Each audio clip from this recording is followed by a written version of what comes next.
Let's take a look at the Trump-Putin relationship, or the MAGA-Putin relationship, because, and I've written about this, and so I'm sort of testing my own thesis against grown-ups, if you like, but by now, it's no longer interesting to me whether or not he is actually a Russian agent, as has been alleged in the past, with no proof whatsoever, but that he behaves, and one can be sure that he will behave as if he were taking instructions from the Kremlin. And that's my working assumption now.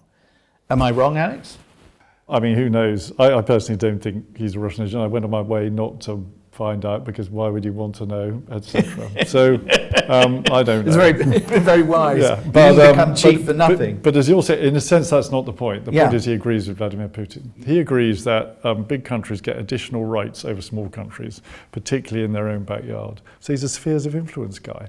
Look at how he's behaving in the Western Hemisphere with Panama and Greenland and Canada, etc. This is what he does. And his vision, I think, is sort of Westphalian. It's a balance of powers in the world, but specifically with Xi Jinping, Vladimir Putin, and Donald Trump in its center.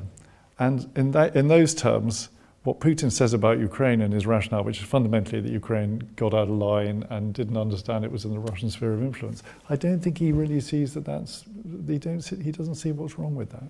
He basically agrees with it on a sort of strategic level. Yeah, so there's a bias, and this is what makes me worried about what's going on. I think there's broadly speaking, a bias towards the idea that Russia has more rights than Ukraine because it's a bigger country.